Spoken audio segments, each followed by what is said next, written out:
The air in the great hall is thick with the scent of pine, roasting meat, and a suffocating collective anticipation. It clings to my skin, a film of nervous energy I can't wipe away. I stand in the shadows, tucked into an alcove near the back, trying to make my small frame even smaller, trying to dissolve into the cold stone at my back. This is the ceremony. The one whispered about all year. The one every unmated Omega is groomed for. The one that feels less like a celebration and more like a market, a meat market. Grandfather would have called it, his voice a low grumble of disdain for the new ways. I trace the worn leather of the thin bracelet on my wrist, his last gift, a sliver of the old world of kindness before he was gone. And I was left with this, the pack, my pack. The words taste like ash in my silent mouth. The hall is a swirl of noise and color. Betas in their finery laughing too loudly. Alphas, broad-shouldered and radiating a predatory confidence that makes the hairs on my arms stand up. They stand in tight, powerful circles, their gazes sweeping over the Omegas, gathered in the center of the hall, assessing, judging. And the Omegas, they preen under the attention, their scents blooming sweet and enticing. Flowers opening for the sun. They are beautiful, vibrant, full of life and hope, and a future I can't seem to picture for myself. Then there is Ni, Seraphina, the silent Omega, the broken one. I haven't spoken a word aloud in 6 years. Not since the day they pulled my parents from the river. Their bodies pale and still. The shock, the grief, it stole my voice, locked it away in a cage of bone and sorrow, somewhere deep inside me. The healers said it was trauma, a wound of the mind, not the throat. They gave up trying to fix me years ago. Now my silence is a brand. It marks me as deficient, incomplete. Who would want an Omega who cannot sing pack songs, who cannot whisper assurances to her alpha, who cannot scream his name in pleasure or cry out for him in warning? No one. I know this. It's a truth as solid as the stone floor beneath my worn boots. The Alpha King is here tonight. King Lysander. His presence is a physical force, a pressure change in the room. Even from here, I can feel it. He sits on the high throne, a figure carved from granite and shadow, his silver eyes sweeping over the proceedings with a detached, almost bored intensity. He is magnificent, terrifying, and utterly alone. They say he is cursed, that his fated mate died before he could find her, leaving him with half a soul and a temper as cold and unforgiving as a winter storm. He has attended this ceremony for a decade, and for a decade he has left with no one. A part of me, the foolish, girlish part I thought had died long ago, feels a flicker of something for him, a kinship of loneliness. But it's a stupid thought. He is a king, I am nothing, a ghost haunting the edges of my own life. The choosing begins. Alphas step forward, calling names. An Omega, blushing and triumphant, detaches from the group, her head held high. A match is made. The hall erupts in polite, practiced applause. One by one, they are chosen. Claimed, the group of Omegas in the center thins out. The sense of hope began to curdle into the sharp tang of desperation. I press myself further into the wall. I don't want to be seen. I don't want the humiliation of being the last one standing, the unwanted scrap left over at the end of the meal. It's better to remain in the shadows. If you are never seen, you can pretend you were never offered. The noise of the hall fades to a dull roar in my ears. My focus narrows to the bracelet on my wrist, a familiar texture of the leather. Grandfather's scent, faint as a memory of wood smoke and soil. He taught me about herbs, about healing. Compassion is the greatest magic, Seraphina. He'd say it can mend what power breaks. A bitter laugh threatens to bubble up, but my throat is a locked gate. What did compassion ever get him? A lonely death. What has it gotten me? Nothing. Finally, it's over.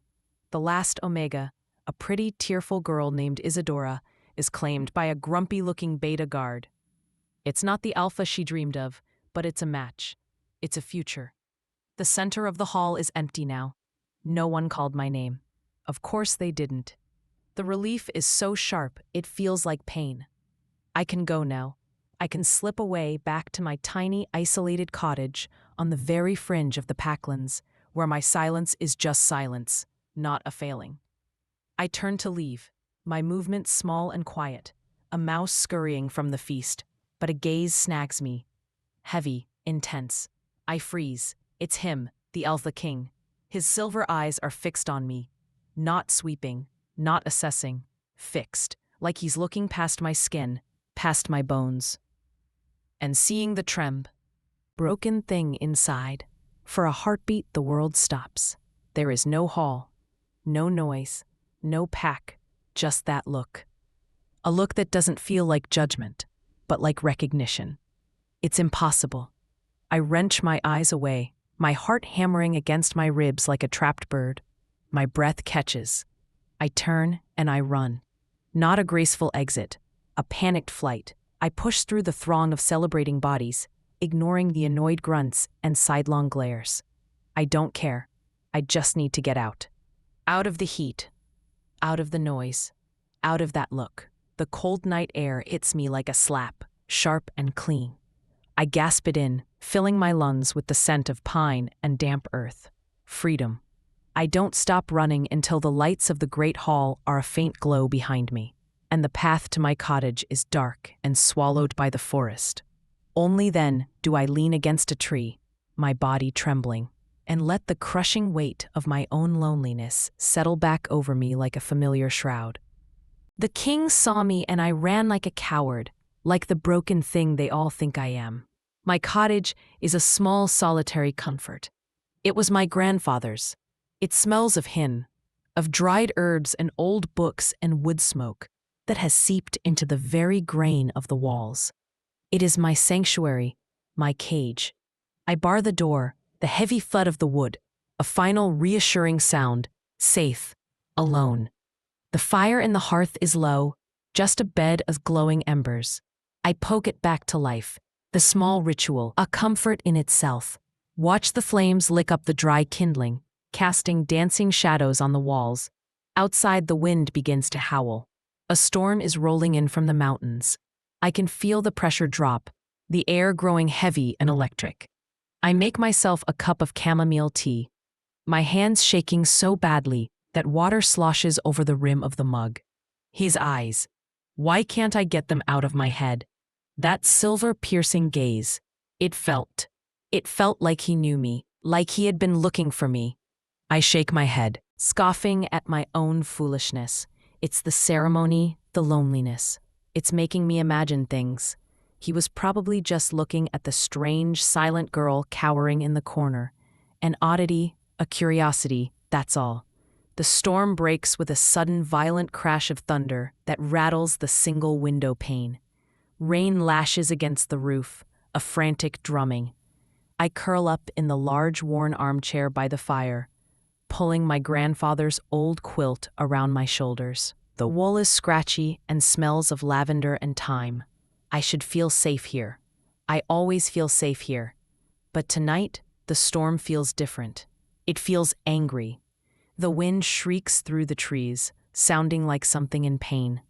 And beneath the roar of the wind and rain, I hear something else. A sound that doesn't belong.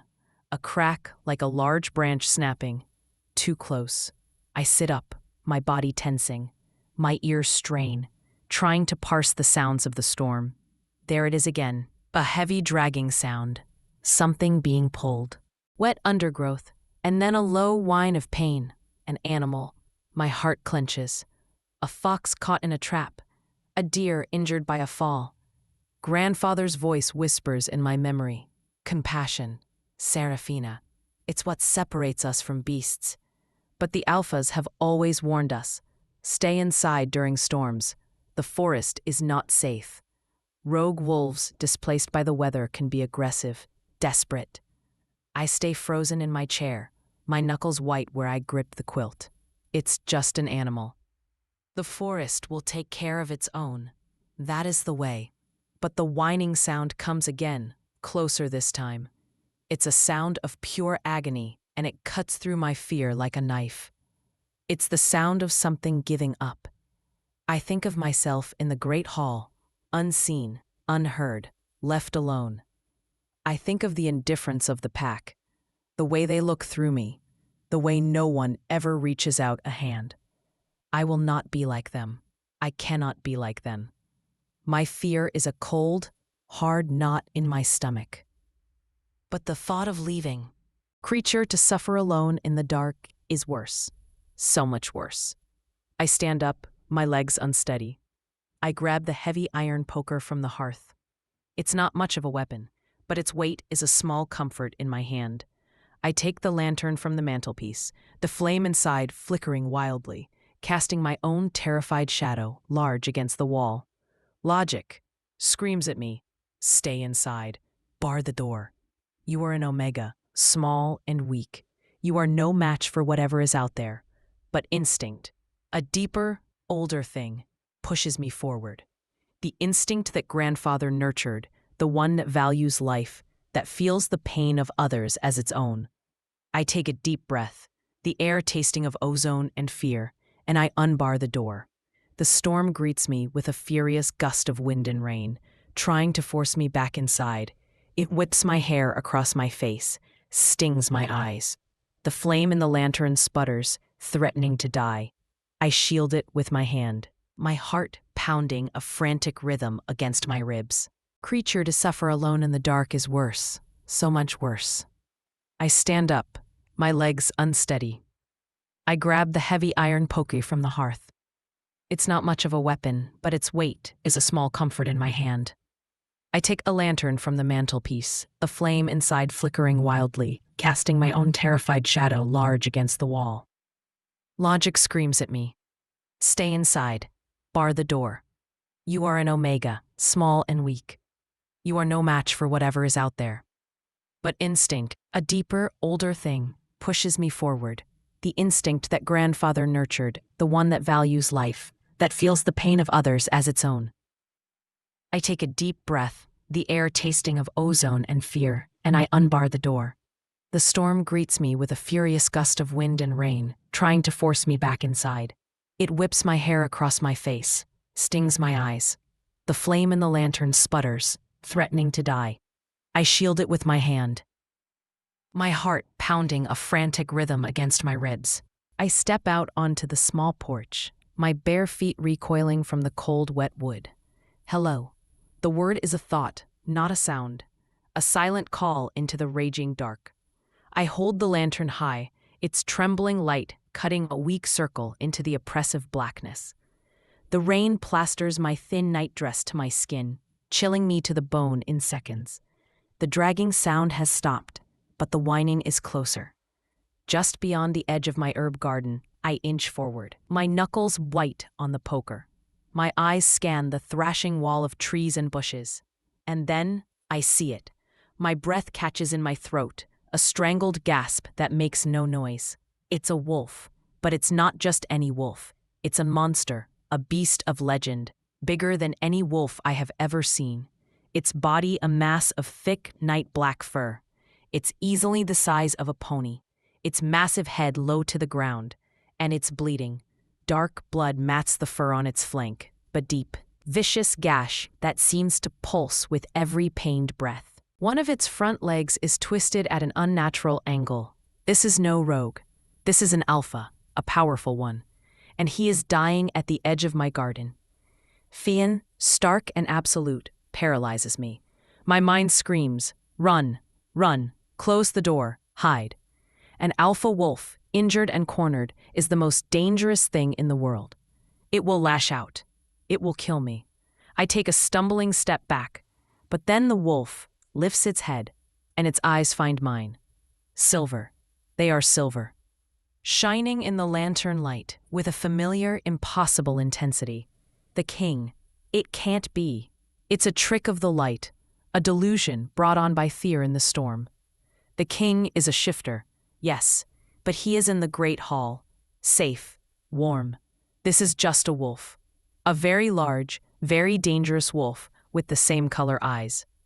But as I stare, frozen, The wolf does something that shatters my reality. It shifts its massive wounded body, just slightly. And I see what it was hiding, what it was protecting. A bundle wrapped in what, Lou? Heavy oilskin cloak. From inside the bundle comes a tiny fretful whimper. A baby, a pup. The world narrows to that single, impossible sight. The dying wolf. The helpless pup.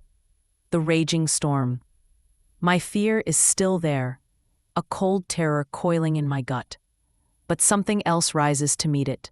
Something fierce and hot and undeniable. Compassion, that old magic. The wolf's great head droops, its silver eyes fluttering closed for a moment. A low groan of agony escapes its throat. It knows it's at the end. It brought its charge here to the only light for miles as a last desperate act of hope. It brought the pup to me. And in that moment, the choice is no longer a choice. I will not be the one who turns away. I will not let them die. It's okay, I whisper, my own voice, a rusty, unused thing in my mind. I'm here. I'll help you. I don't know if it understands. I don't know if it's the king. I don't know anything for certain except for the rain on my skin and the two lives trembling on. Oblivion in front of me. I take a step forward, then another. The poker feels heavy and stupid in my hand. A tool for violent. I let it fall. It clatters onto the wet stones of the path. The sound swallowed by the storm. I am unarmed, vulnerable, offering nothing but my empty hands. The wolf's eyes open again, tracking my approach. There is no aggression in them, just a bottomless weariness and a flicker of something else. Trust. Hope. I kneel in the mud beside it. My nightdress soaking up the cold, wet earth. The sheer size of it is overwhelming. Its fur smells of blood and rain and wild, clean ozone. First the pup. I reach out slowly, my hand trembling. I'm just going to take the baby. I project with my thoughts, focusing all my intent. I won't hurt you. The wolf gives a tiny, almost imperceptible nod. My fingers brush the oilskin. It's warm. I carefully, gently pull the bundle away from the wolf's sheltering body. It's heavier than I expect. Inside, a tiny shifter pup, no more than a few weeks old, sleeps fitfully. Its tiny face scrunched up. It smells of milk and innocence. My heart aches. Who would leave a baby to die in a storm? I clutch the bundle to my chest. Its warmth, a small anchor in the chaos. Okay, my mind voice says, directed at the great wolf. Now how in the world am I supposed to move a creature this size? He can't walk. That leg is shattered. He is weak from blood loss. I look at my cottage, the warm, beckoning light in the doorway, my safe space. It's 20 feet away. It might as well be a mile. You have to help me.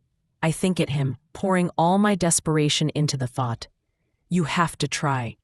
He looks at me and I see a flicker of the same fierce intelligence I saw in the king's eyes at the hall. He understands. Slowly, agonizingly, he begins to move. He uses his one good front leg and his powerful back legs to drag himself forward, inch by painful inch, a deep, deep, guttural sound of torm from his chest with every movement. I stay with him, one hand holding the pup, the other hovering near his massive head, whispering silent words of encouragement. You can do it. Almost there. I've got you. It feels like an eternity. The rain, the mud, the pain. But we make it. He collapses onto the threshold of my cottage. Half in, half out. His breathing a ragged, shallow pant. Now for the hardest part. Getting him inside. I place the sleeping pup carefully in the armchair, wrapping it tightly in the quilt. Then I turn back to the wolf. I put my shoulder against his, my small body against his immense one, and I push. He helps what little he can, and together we slide his enormous, inert body over the threshold and onto the rug before the hearth. The door swings shut behind us, closing out the storm. The sudden silence of the room is deafening, broken only by the crackle of the fire, the pup's soft breathing, and the wolf's ragged gasps. I stand there, dripping, shaking, covered in mud and blood, and stare at what I have done. I have brought a monster into my home, a giant dying wolf, and a stranger's baby. My sanity has finally completely snapped. But then I look at the gash in his side, the dark blood pooling on my grandfather's rug, and the healer in me takes over. The part of me that grandfather trained. There is no time for fear. There is only time to work. First light. I bring every candle I own, placing them around the hearth until the room is bathed in a warm, steady glow. Next, water. I fill my basin with warm water from the kettle, gathering clean cloths. I find my grandfather's healing kit, a wooden box filled with jars of salves, dried herbs, and rolls of bandages. The familiar scent of antiseptic herbs calms my shaking hands. I approach the wolf cautiously. He lies still, his silver eyes watching my every move. There is no threat in them, only a profound exhaustion. This is going to hurt, I think, my silent voice soft. I'm sorry. I dip a cloth in the warm water and begin to clean the wound. It's worse than I thought. A deep, vicious tear, as if from the claws of some massive beast. The edges are ragged. It will need stitches. He flinches when I touch him, a tremor running through his huge body, but he makes no move to stop me. He just watches my face, his gaze unwavering. I work methodically, my focus narrowing. Clean the wound, assess the damage, stop the bleeding. I pack the gash with powdered yawo to stench the flow of blood. My fingers working quickly, deftly. My grandfather would have been proud. The leg is another matter. It's a clean break, but the bone is shattered. I can't set this, not properly. All I can do is immobilize it.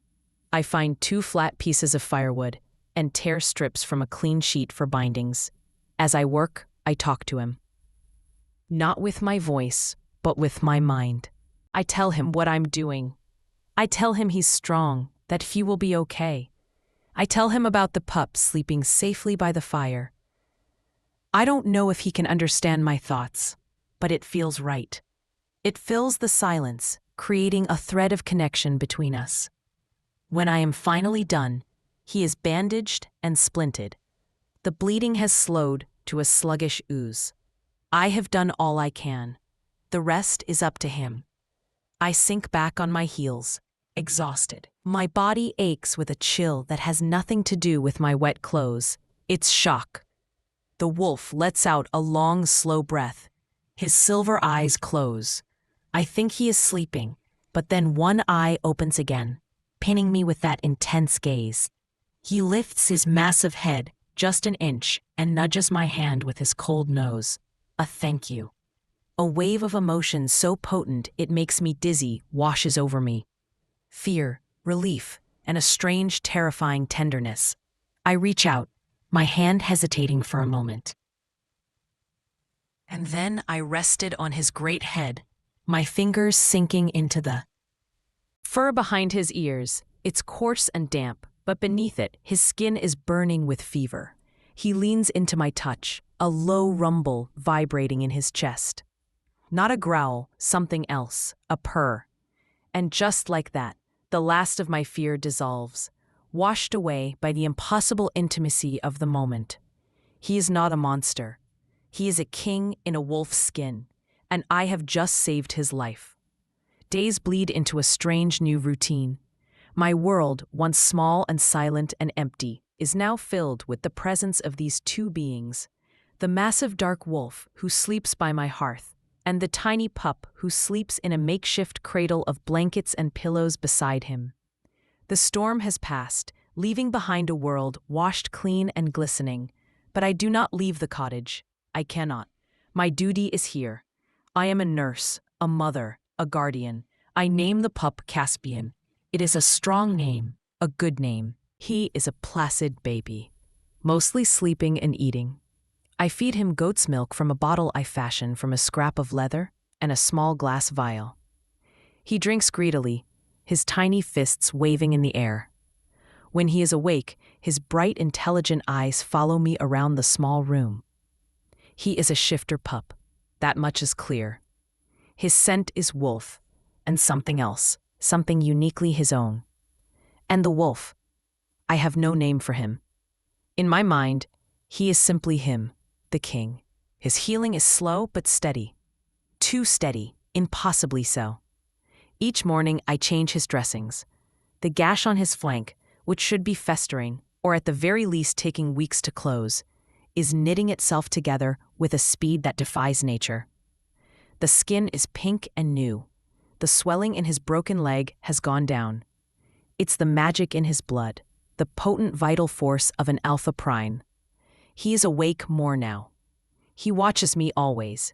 His silver eyes are a constant presence. They follow me as I stir the fire, as I feed. As I read my grandfather's old books by candlelight. It's not an unnerving gaze. It's protective, possessive. It makes my skin tingle. The silence of my cottage is different now. It used to be an empty silence, a void. Now it is a shared silence full of unspoken communication. A flick of his ear when I stand up. A soft whine when Caspian begins to fuss. A low rumble in his chest when I sit beside him. My hand resting on his fur. And I talk to him, not with my mind anymore. With my voice. At first, it's just a whisper, a rusty, cracked sound that feels alien in my own throat. You're looking better today. The words are quiet, tentative. I say them to the wolf, my back to the rest of the room as I change his bandage. He doesn't react, but I feel a change in the air, a stillness, an attentiveness. So I try again the next day. Caspian finished a whole bottle. He's going to be big and strong. My voice is a little clearer, a little stronger. It's easy to talk to him. He doesn't judge. He doesn't pity me. He just listens. His silence is a comfort, a safe space for my own broken one to heal. So I start to tell him things I have never told anyone. I tell him about my parents, about the day the river took them, about the silence that fell over me like a shroud and never lifted. I tell him about my grandfather, his kindness, his wisdom, the gaping hole he left in my life. I tell him about the pack, the loneliness, the cruelty of being overlooked, the humiliation of the ceremony. They look at me and all they see is a flaw. I whisper one evening, my fingers stroking the soft fur behind his ears. The firelight plays over his dark coat. They see what's missing, a voice. They don't see me. His silver eyes are fixed on my face, and in their depths I see an understanding so profound, it makes my breath catch. He knows what it is to be judged for what you are, not who you are. He nudges my hand. A silent command for more, so I keep talking. My voice grows stronger each day, shedding its rust, becoming my own again. I am finding my voice in the quiet stillness of this room, with only a wolf and a baby for an audience. One afternoon, while I am sitting on the floor, leaning against his warm, solid body, and reading aloud from one of my grandfather's herbals, Caspian begins to cry, a full-throated, demanding wail. I sigh, marking my page. Feeding time again, little one. I move to get up, but a low growl stops me. I freeze. It's the first aggressive sound he has made since he arrived. I look at him. He is not looking at me. He is looking at the door. His ears are flat against his head, a black line of fur raised along his spine. His lips are pulled back from his teeth in a silent, terrifying snarl. And then I hear it. Voices outside and footsteps approaching my cottage. I don't see why we have to check on the mute freak. A rough male voice says it's close, too close. She's probably just fine, curled up in her evel. Darius. The name hits me like a physical blow. He was my intended once, a match arranged by our parents when we were children. A cruel, arrogant Bia who delighted in tormenting me. When my voice disappeared, he broke the arrangement publicly, humiliatingly, calling me damaged goods. The Alpha King has been missing for 5 days. Darius, Another voice says, more reasonable. Atticus, one of the senior pack guards. His trail went cold, somewhere in this sector. We have to check every dwelling. Orders are orders. Panic, cold and sharp, seizes me. They can't come in here. They can't see him. They will see a wolf, a dangerous predator, and they will kill him. They won't ask questions. They won't see a king. They will see a threat. And what will they think of me? Harboring a wolf with a strange pup. They will call me a traitor, a beast lover. They will drag me out, and my life, this small, quiet life I have built, will be over. The wolf, the king, lets out another low rumbling growl, a promise of violence. No, I whisper, my voice urgent. I place both my hands on his massive head, forcing him to look at me. No, you have to be quiet. You have to hide, please. His silver eyes are burning with a furious protective fire. He does not want to hide. He wants to meet the threat head-on, to tear it apart. Please, I beg, my voice cracking.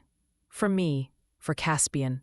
I don't know if it's my words or the mention of the pup, but something in his gaze softens. The growl subsides, though the tension in his body remains. A heavy fist bangs on my door, making the whole cottage shake. Serafina, open up, Pat guard. Darius's voice is impatient, full of his own self-importance. My heart is a frantic drum.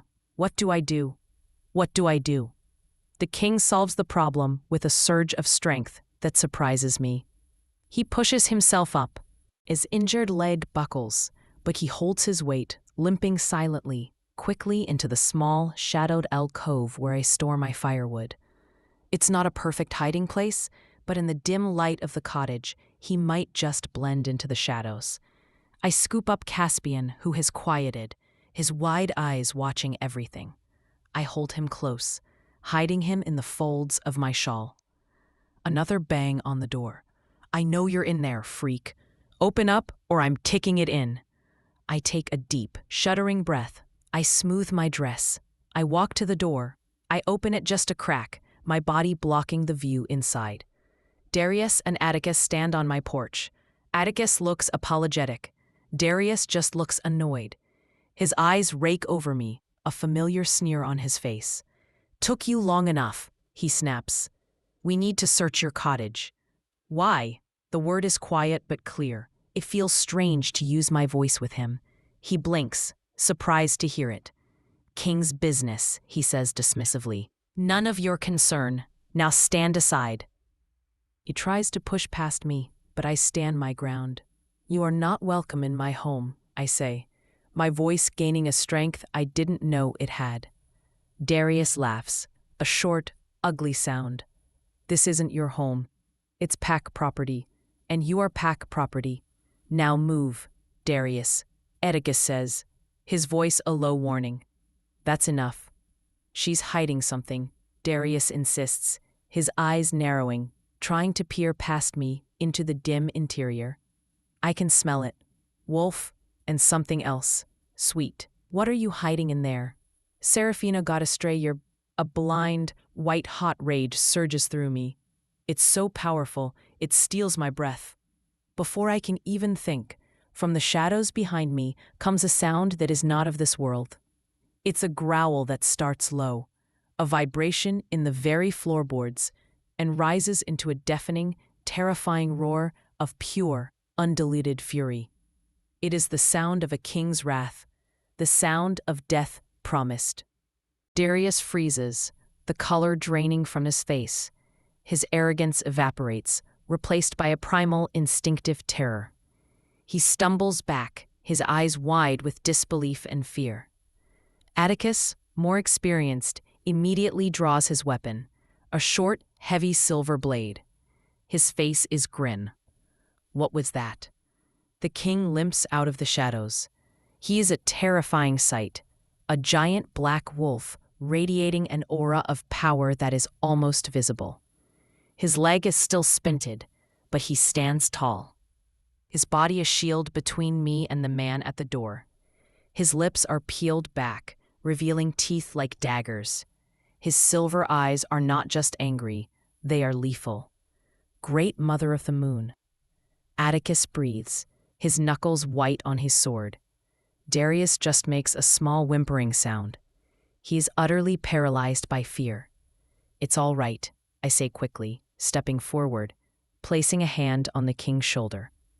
His fur is bristling with rage. They're leaving. I turn my gaze on Darius, and for the first time in my life, I don't feel small or weak in his presence. I feel powerful.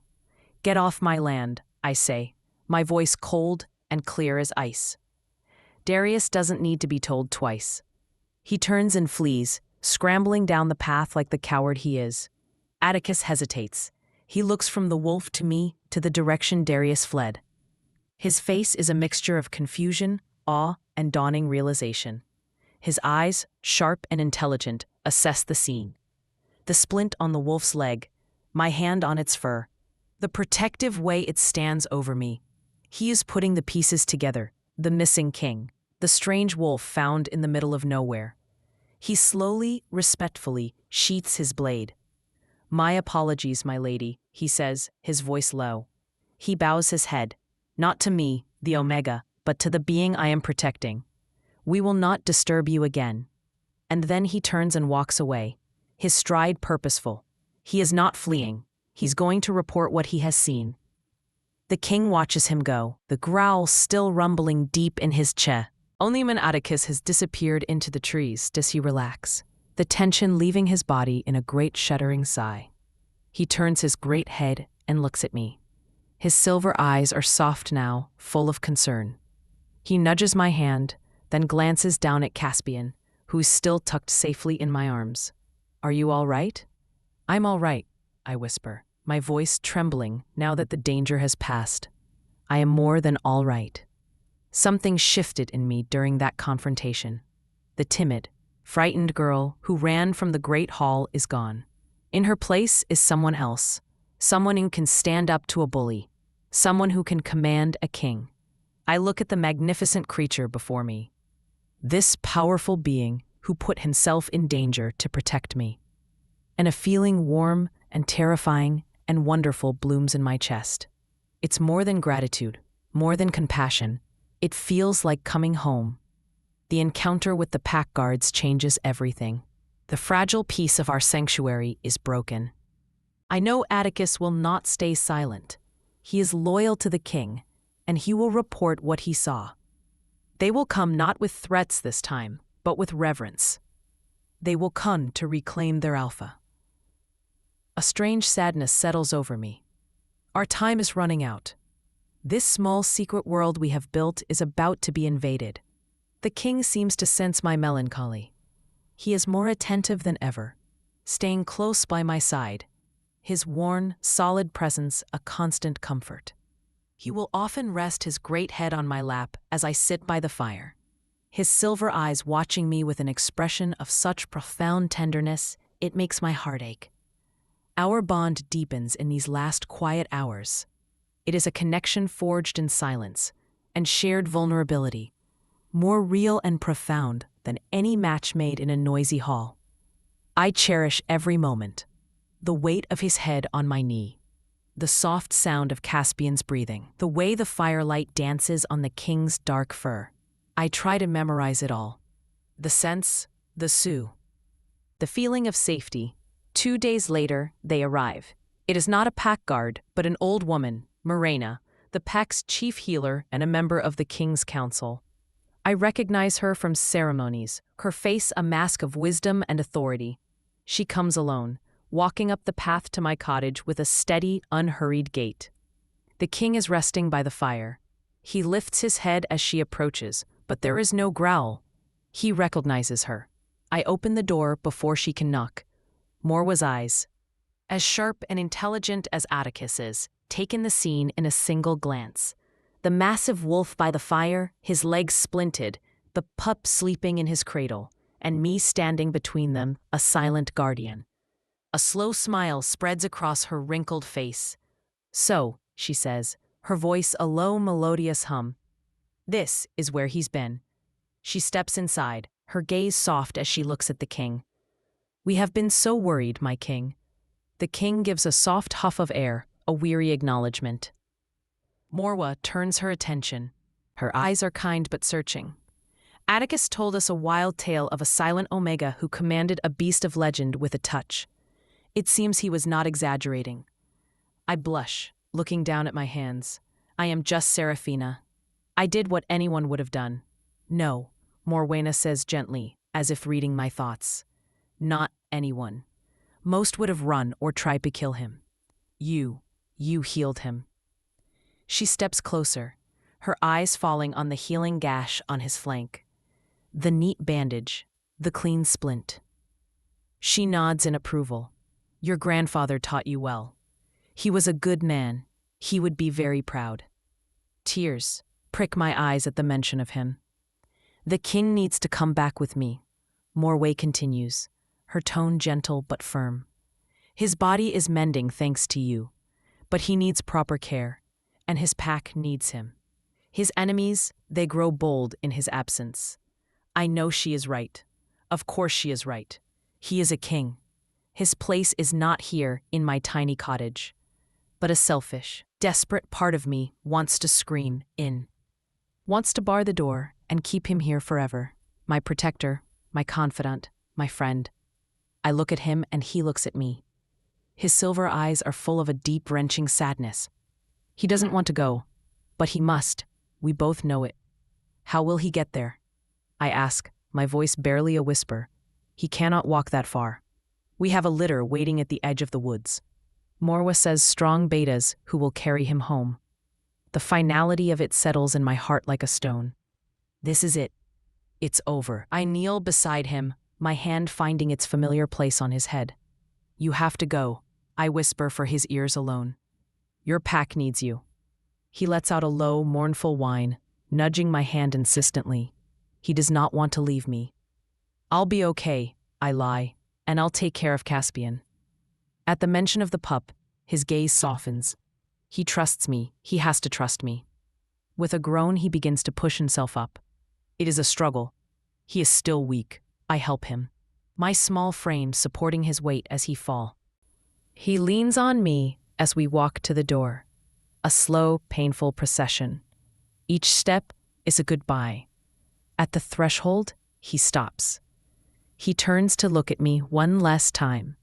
His silver eyes are filled with a universe of unspoken words, promises, longing, regret.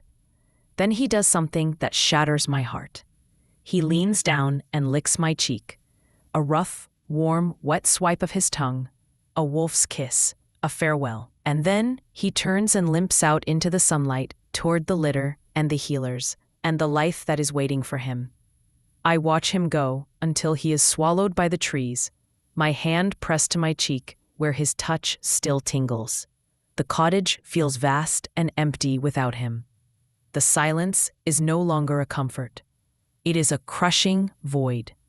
I have my voice back, but I have lost the one person I truly wanted to speak to. The days that follow are a blur of hollow emptiness. The cottage is too quiet, too large.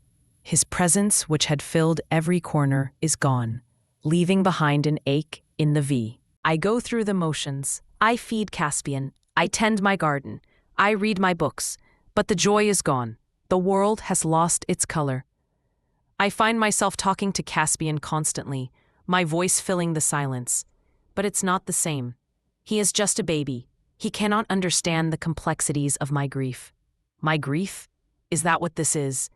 It feels too big for that word. It feels like I have lost a part of myself.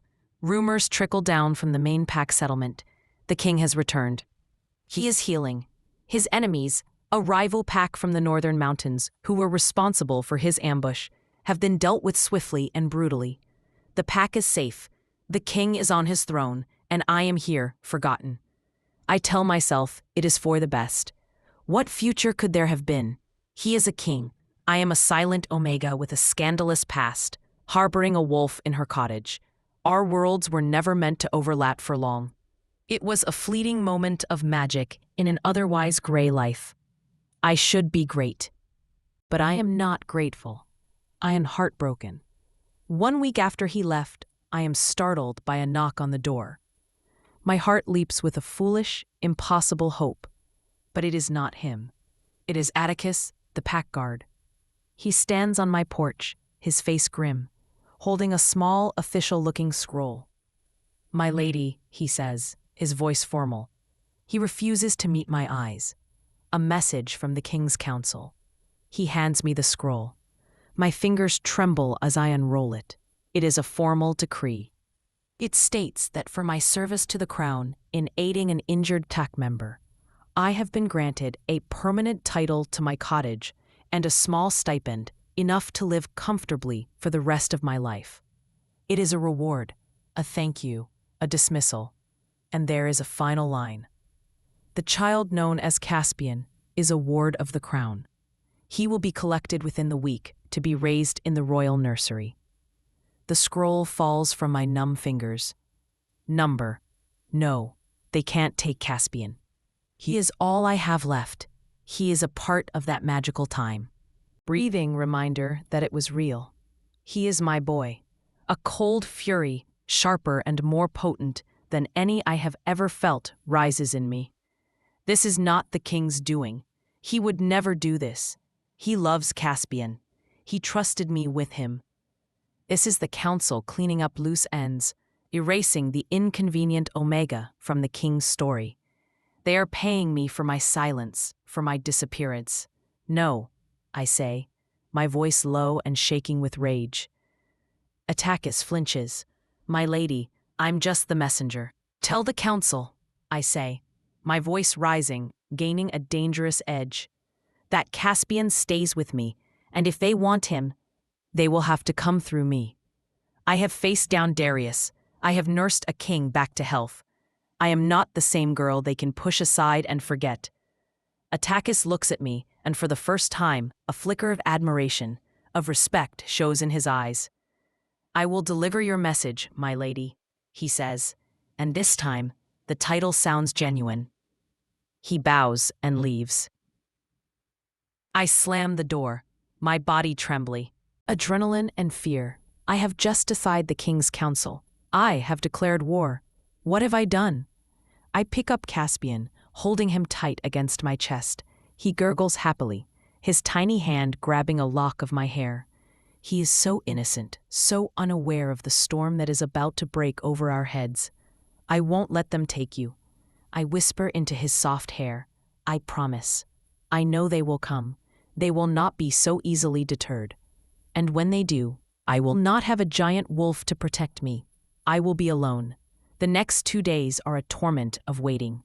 Every gust of wind, every snap of a twig sends my heart into a frantic rhythm. I barely sleep. I barely eat. I just watch and wait.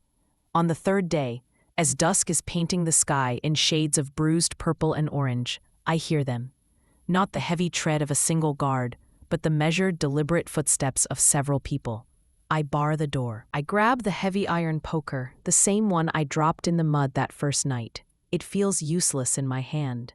I stand in the center of my small home, Caspian sleeping peacefully in his cradle, and I wait for my world to end.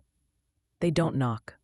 There is a splintering crash as the door is kicked in, ripped from its hinges as if by a giant's hand. And he is there. Not the council, not the guards. Him, the king. But he is not a wolf. He is a man. He stands in the ruined doorway, a silhouette against the dying light. He is taller than I imagined, broader. His silver eyes, the same ones I know so well, are burning with a furious, desperate light. His black hair is wild. His face is etched with lines of pain and exhaustion. He wears simple black leather. Not royal robes, but his power, his alpha presence is an overwhelming force that fills the room, that sucks the very air from my lungs. Behind him, I can see the members of his council. Morwa the healer. Her face, grim, others with her. Alphas I don't recognize. He takes a step inside, his gaze locking on me. Seraphina, he says. My name on his lips. His voice is a low, rough growl, full of pain and a longing so profound. It echoes in the empty spaces of my own heart. I stare at him, my mind reeling. The wolf, the man, they are one. It was him. It was always him. All the unspoken conversations, all the shared moments of vulnerability. They rush back to me. I wasn't talking to a wolf. I was bearing my soul to my king. The humiliation, the intimacy of it, makes me feel faint. He sees the poker in my hand, the terror in my eyes. His face softens, the anger replaced by a deep, wrenching agony. They told me you were dead, he rasps, his voice breaking. They said a rogue wolf attacked you in the woods, that they found your body. My mind spins. Lies. All of it. They told me the pup was an orphan found near your cottage. He continues, his voice thick with self-loathing. They told me they had rewarded your sacrifice. He takes another step. I didn't know, Serafina. I swear on my life, I didn't know. I've been half mad with grief. I thought I had lost you before I ever truly had you. The council, they didn't just try to separate us. They tried to erase me. They lied to him. They told him I was dead. The poker clatters from my nerveless fingers. Why? I whisper, the single word holding all my confusion and pain. It is Morwenna who answers, her voice heavy with regret. He would not choose a mate. For 10 years he has refused. The pack needs a Luna, a future. We thought. We saw how he looked at you at the ceremony. We knew. He knew. His soul recognized yours. So you tried to kill him? I ask, my voice shaking with a dawning horror. No, she says aghast. The ambush was our enemy's. We just used the opportunity. We thought if you were gone, he would finally move on. Choose another. We were wrong. We almost destroyed him. You tried to take Caspian. I accuse, my voice hardening. He is the son of the Alpha who betrayed me. Lanzer says, his voice flat and dead. The one who led me into that ambush. I saved the pup from the wreckage. He is innocent, but my council, they saw him as a threat, a reminder. They wanted him gone. It all clicks into place. The lies, the manipulation, the cruelty, all in the name of the pack, in the name of power. I only found out the truth an hour ago. Lanzer says, his silver eyes pleading with me. Atticus came to me. He defied the council. He told me everything. He told me you were alive, that you were fighting for Caspian. He takes another step, his hands outstretched. He's close now, so close I can feel the heat radiating from his body, smell his scent of pine and ozone and something that is uniquely achingly him. I came as soon as I knew. He whispers, Serafina, my Serafina. He is breaking my heart all over again. But this time he is putting it back together. But the fear, the lifetime of being hurt and dismissed, you're the king, I say, my voice small. I'm the silent Omega. No, he says fiercely, his voice a vow. You are the woman who saved my life. You are the woman who healed my soul. You are the woman who faced down my enemies with nothing but her own courage. You are my mate, my fated, my Luna. The words hang in the air between us. Luna is queen. It's too much. It's a fairy tale, and I don't believe in fairy tales. They won't accept me, I whisper, shaking my head. The pack, they will accept who I tell them to accept, he growls, his alpha power flaring, making the council members behind him flinch. And they will worship you because you are my other half. The heart of this pack, the heart of me. He is standing before me now, close enough to touch. His silver eyes are raw with vulnerability, with a desperate, hoping love. I lay in this room, trapped in my wolf form, listening to you, he says, his voice dropping to an intimate, husky whisper. I heard every secret, every moment of your beautiful, broken heart, and I fell in love with you. Not the king with an omega, but the man with the woman, the soul with its match. Tears are streaming down my face now, hot and silent. I was so alone. I managed to choke out.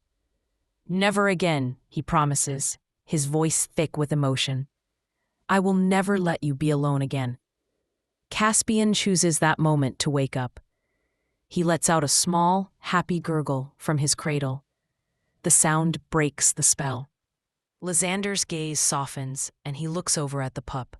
A real beautiful smile touches his lips for the first time. He looks back at me, his eyes full of a shared future. Him, me, and the boy we both saved. Our son. Serafina, he says, his voice gentle. He lifts a hand, his fingers hesitating just before they touch my cheek, asking permission. I close the distance. I lean into his touch. His skin is warm, his calloused fingers impossibly gentle against my face. He cradles my jaw, his thumb stroking my cheekbone, wiping away a tear. Say my name, he whispers, a plea. I look into his silver eyes, the eyes of the wolf, the eyes of the king, the eyes of my mate, and I feel the last of my fear, the last of my doubt wash away. Lysander, I say. My voice is clear, strong, full of a love so powerful it feels like it could remake the world. His face crumples in relief and joy. And then he lowers his head and he kisses me. It is not a gentle kiss. It is a desperate, hungry claiming. It is years of loneliness and longing poured into one searing moment. It is the taste of pine and storms and safety. It is the feeling of two halves of a soul finally clicking into place. It is a king claiming his queen, a man claiming his love. And in the ruins of my doorway, with my found family around me, I kiss him back, and I am home. 6 months later, the air in the great hall is thick with the scent of pine, blooming moon petal flowers, and a joyous celebration. It clings to my skin, a film of warmth and belonging I never want to wash away. I stand not in the shadows this time, but in the center of the hall at Lysander's side. His hand is warm and steady in mine, his thumb stroking my knuckles in a familiar, reassuring rhythm. This is a ceremony, my investiture as Luna of the Black Moon Pack. I wear robes of silver and white, the fabric soft against my skin. The Luna sigil, a crescent moon cradling a single star, is embroidered over my heart. It feels right. It feels like mine. The hall is a swirl of noise and color, but it is not overwhelming. It is beautiful.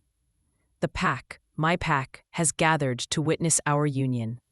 Their faces are upturned, full of respect and awe and a genuine hard-won affection.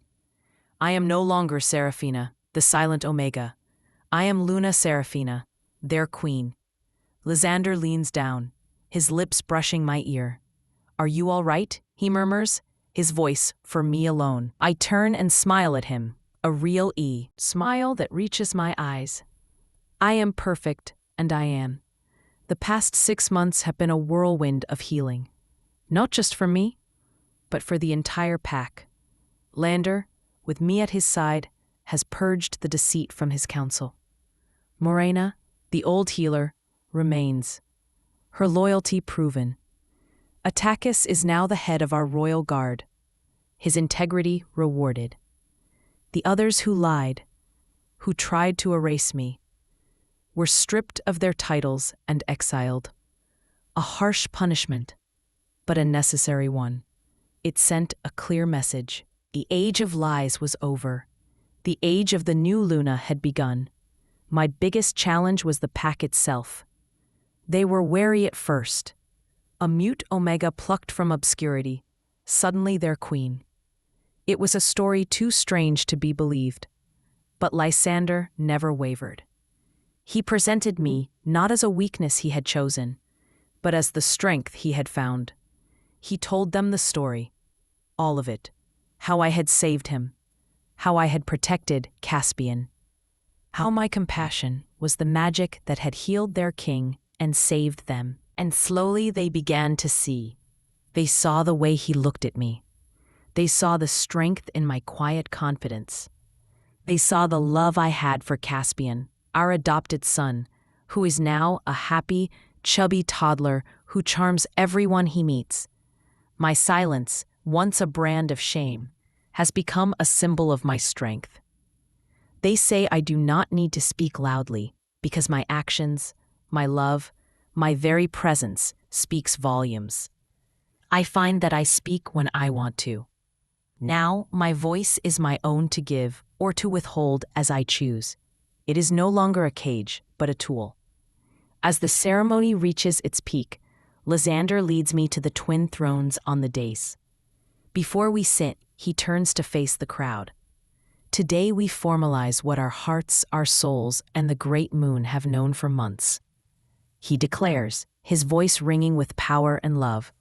We welcome our Luna, my Luna, your Luna, Seraphina. A roar of approval shakes the rafters, howls of joy and allegiance. It is a wave of sound, of acceptance, of love, and it washes over me, healing the last of my old wounds. As we sit, my eyes scan the crowd, and I see him, Darius. He stands near the back, no longer the arrogant beta, but a humbled, lower-ranked pack member. He is staring at me, his face a mixture of shock, regret, and something that looks like fear. He sees the woman he mocked and discarded, now a queen. Beloved and powerful. He sees the king, his king, looking at me with an adoration so fierce it is a physical force. He quickly bows his head, unable to meet my gaze.